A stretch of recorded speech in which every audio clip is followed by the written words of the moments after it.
There's my arrow.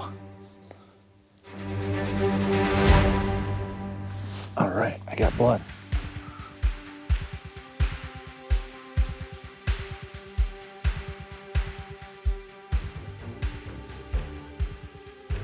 What's going on, everybody? I'm Tracker Mike with Michigan Deer Tracking Hounds. And in this video, we're gonna talk about tips and tricks and things that you can do to help you see more sign while you're tracking a wounded deer. So the first thing we're gonna talk about is our shot site inspection. It's gonna be hopefully the first place that we find sign that we actually hit the animal. So when you're approaching your shot site, you wanna approach very slowly and cautiously. We don't want to step on any sign or disturb anything that may provide us evidence as to whether or not this deer is hit or fatally hit. So we're going to approach slowly. We have our arrow up here in the ground, and we're going to stop away from it because we want to look for any sign and analyze each piece of evidence as we're working the shot site. Oftentimes as a hunter, we want to go and approach the arrow, grab it out of the ground and see what it looks like, but that is not going to be your best approach. We want to stop short. We want to examine the entire area where the deer was standing and look for any evidence other than just the arrow. What we're looking for is we're looking for blood sign, obviously, but we're also going to look for any hair evidence, bone fragments, anything that can help us better determine what is hit on the animal. Once we start seeing our sign, then we're going to carefully walk around it, not to step on it, and we're going to examine our arrow. We don't want to touch it quite yet because we don't want to mess any sign up. But the first thing I always look at is the fletchings on my arrow. We want to examine each fletching, which is going to help us determine the blood color and any other evidence that's going to help us make better decisions of when to start tracking. We're also going to take a look at the shaft and see if that helps us determine what may be hit. Once we've determined it's a good time to start tracking, we're going to start looking ahead in the direction that the deer went and start looking for sign. This is a very important part in the track. The first couple hundred yards can tell you a great deal of what happened with that animal. We hope that if you've made it this far that you're enjoying this video. We would really appreciate your support. If you could go ahead and whack that subscribe button, it helps us to keep bringing you all this information. So as we start heading off on the track, one of the greatest tools that most hunters have on them for a number of reasons is toilet paper. This is a great resource to mark your track. It's easy to see, it's biodegradable, and it is my favorite tool for marking any blood sign. What we're going to do as we start off on the track is we're going to work off to the side of the actual track, being very careful not to step on any sign. Anytime we see blood, we're going to rip us off a square of toilet paper. I like to kind of crumple it up to give it a little weight. I pick one particular side of the blood. I typically take the right side of the blood, just so I remember in my head where the blood is in reference to my marker. So as we go, we're going to look and we're going to see some blood sign here. We're going to stop and we're going to look ahead to the next blood sign. Once we see the next blood sign, obviously we're going to take another piece of toilet paper and set it on the track.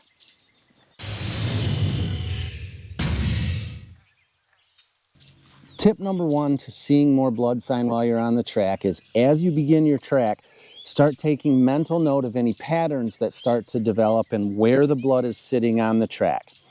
If our deer ran up here, we start noticing whether the blood is in the middle of the track. Is it on one particular side of the track?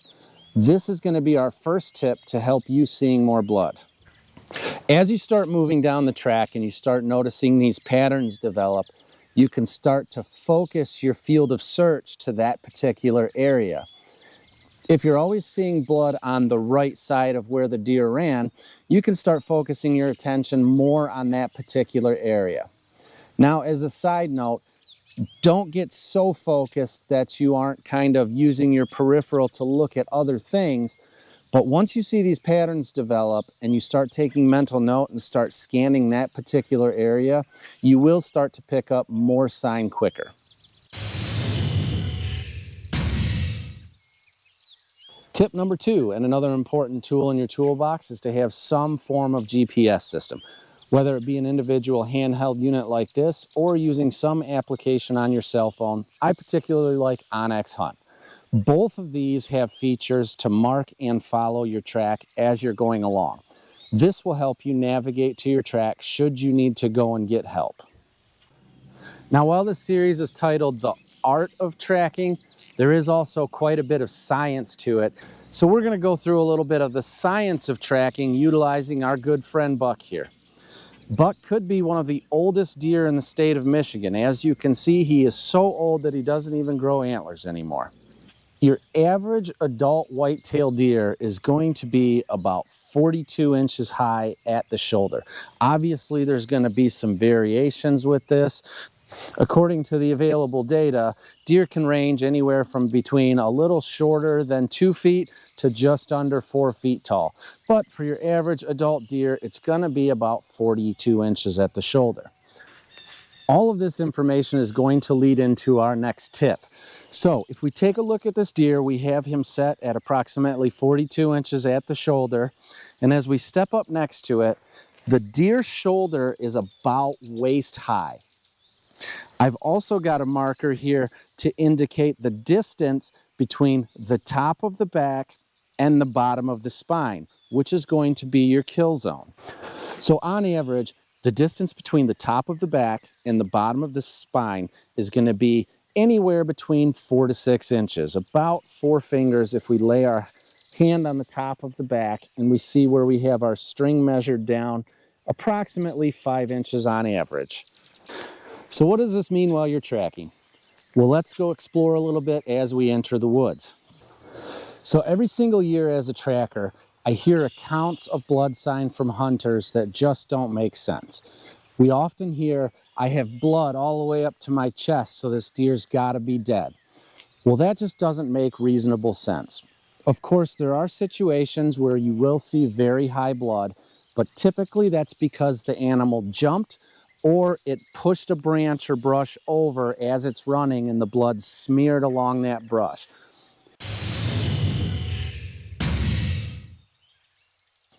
So, tip number 3 is to take note of how high the blood is as you're tracking using the tools at your disposal. Most hunters are not going to be carrying a tape measure with them to adequately analyze, but you can use your body to analyze the blood. As we're tracking along and we're taking our mental notes of where the blood is trending on the brush as we enter the woods, we could start to develop a good idea of where exactly it was hit. Now, if you're only seeing blood on one side and it is the side that the deer was hit on, for this demonstration, we'll say this deer was shot on the right side with a left side exit. So as you're tracking along, you're going to take mental note of where the blood is on the entry side and the exit side, and this will help you develop an educated theory of where exactly this deer was hit and if it's mortally wounded. So using what we learned from Buck, we have our string line set up at the top of the kill zone of your average size white-tailed deer. We noticed on Buck that the shoulder was at about 42 inches and the kill zone was anywhere from 4 to 6 inches below that. I've set this string line up at 36 inches high so I can demonstrate where the kill zone is in relation to your body. So as you start tracking and you're noticing your blood sign on the brush, we can see that the kill zone is well below the waist height where Buck's shoulder was. But if you stick your hand in your pocket, the kill zone is right about your knuckles. This is a great tool that every hunter has at their disposal to get a good idea of exactly where this deer may be hit. If the entry side is at your knuckles or below, you're in good shape. If it's higher than that, then we may be in a situation of a high back, non-fatal hit.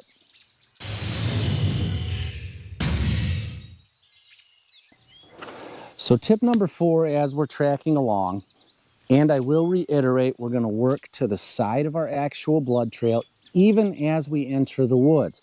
Now, if you're seeing a lot of blood on the right side, I would suggest that you stand to the left side of the track so you can be looking directly at where the blood is. We're primarily going to be looking at the height where we've been typically seeing blood, but also looking for other sign and changes in the trends of that blood. If something changes, it's time to stop and analyze it and think about what may be going on, whether it's the height of the blood or the side that the blood is on. These are very important aspects that you need to take very serious note of as you're tracking along. So we're tracking along our trail and we're seeing our blood sign. We're brushing off on the trees. If you come across any major signs of blood, one thing I like to do is now I'm going to take more toilet paper and I'm going to rip it and I'm going to tie it around a high branch with a nice tail on it so we can see it from a long distance away.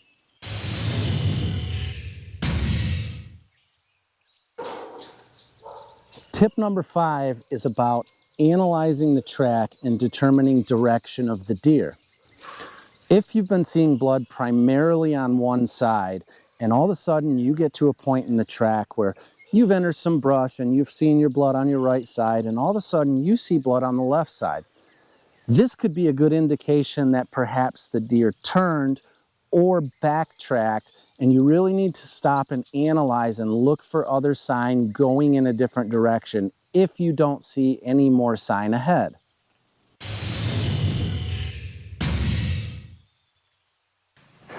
So our final tip of this series is when it's time to back out. If you jump the deer, it's time to back out. If you lose the blood trail, and what I mean by losing the blood trail is if you've come to the end of your sign and you've searched a few trails, 50, 60 yards in every direction, and haven't turned anything up, it's probably time to stop and consider other options. One of the best alternatives is to call a dog tracker. Deer tracking dogs are legal in almost all 50 states, and they're a great resource if you lose your blood trail. What you want to avoid is getting 5 of your buddies out there and grid searching. So the order that I typically suggest is that the hunter and 1 or 2 friends maybe follow the initial blood trail until they can't follow it any further. If you lose the blood trail, then it's time to call in a dog. Give the dog an opportunity. They're going to give you a better idea of whether or not the deer is mortally wounded. If the dog can't find your deer, they will likely significantly advance you on the track. Then it's time for your last resort of the old school, getting all your buddies out there and grid searching. We hope you picked up some good tips and tricks in this video that can help you better see sign as you're tracking your wounded deer.